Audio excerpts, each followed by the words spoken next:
ഈ ക്വസ്റ്റ്യൻ നോക്കാം. The perimeter of two similar triangles ABC and PQR are 56 and 48 centimeter respectively.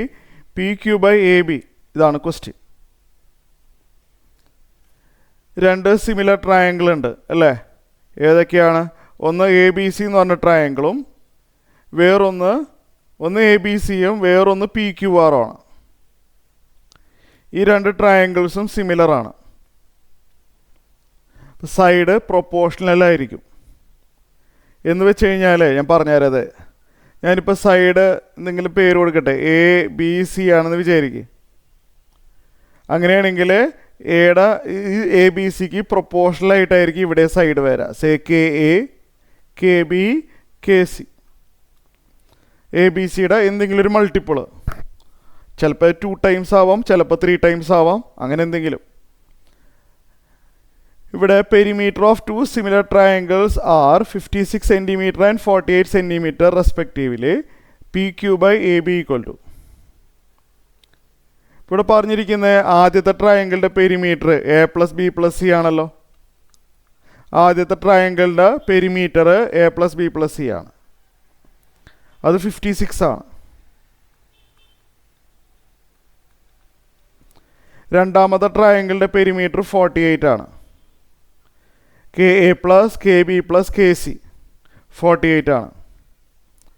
KA plus KB plus KC എന്താണ്? 48 ആണ്.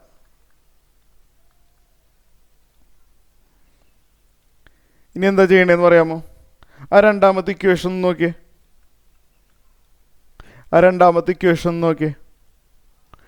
K common ആയിട്ട് പുറത്തോട്ട് എടുത്താലോ? രണ്ടാമത്തെ ഇക്വേഷനിൽ നിന്ന് K കോമൺ ആയിട്ട് പുറത്തോട്ട് എടുക്കാം. A+B+C വരും. അതിൻ്റെ റൈറ്റ് സൈഡിൽ 48 ആണ്. K ഇൻറ്റു A+B+C എന്താണ്? 56 ആണ്. Is equal to 48. K equal to 48 divide by 56 വരും. മുകളിലും താഴെ ഒരു 6 വെച്ച് ഡിവൈഡ് ചെയ്യുക. അതായത് ഇങ്ങനെ എഴുത്. 8 വെട്ടിപ്പോയിട്ട് അല്ലേ 6/7 കിട്ടും. K എന്താണ്? 6/7. നമുക്ക് എന്താ വേണ്ടതെന്ന് നോക്കിയേ. ക്വസ്റ്റ്യൻ വായിച്ചു നോക്കിയേ. PQ by AB ആണ് ക്വസ്റ്റ്യൻ.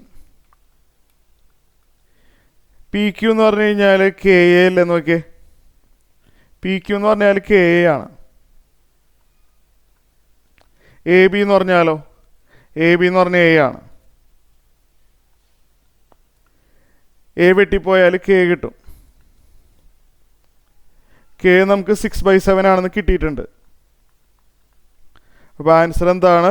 6/7 ആണ് ആൻസർ. ഓക്കെ.